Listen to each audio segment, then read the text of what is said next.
Cominciamo dall'inizio, insomma, chilometro 0 a 0, Peppe Clemente, perché questo titolo? No, ma è zero perché tengo tutte cose qua. Ah, non devi andare al No, supermercato. al supermercato non ci vado, è tutto in Ma terra. anche per un fatto economico, credo, no? Perché Soprattutto economico, direttore. viene Cracco lì, sono guai. Ma chi è sto crack? Cracco, come? Ma chi crack? Chi è Grande sto crack? chef, Cracco, quello che vedi anche Ma la che pubblicità. crack decide? Ti vergogni? Finca profumo c'ha è un quello della ristorante da 2 saponetta. milioni di euro a Milano. 2 milioni di euro? Sì. Non si va pure io con 2 milioni di euro, chef. Che c'ho?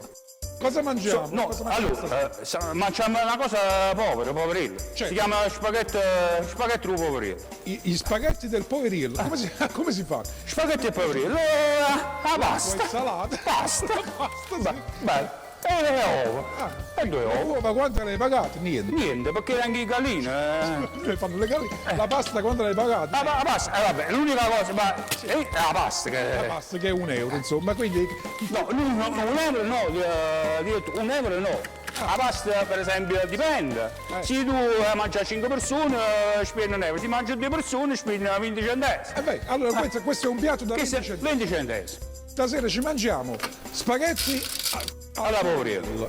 poi insomma che procedimento c'è? Cosa si fa? Sa da prima scavolare la pasta, direttore. Il tempo che c'ho, i spaghetti, una cosa almeno 4-5 minuti di cottura, una terra di spaghetti. Si rompa? Sì, vai. Verrà anche Cannavacciuolo lì Sì, a darti legge qualche Gesù Cristo. schiaffone Sai leggere, dei no? suoi, credo. E si rompono le uova lì dentro nell'olio. Insomma, si fa una specie di frittata, vero? No, che qua è frittate, non sanno fare così in prelatorio.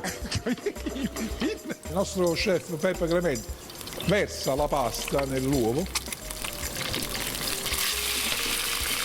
sfrigolea tutto, impiattato, Impiattato, una bella spolverata di cacio ricotta, ci vuole pepe. pepe e il piatto è servito. Spaghetti poverillo. Spaghetti del poverello. Spaghetti del poverillo. Poverello. Poverello. Sono 2 uova e 2 spaghetti.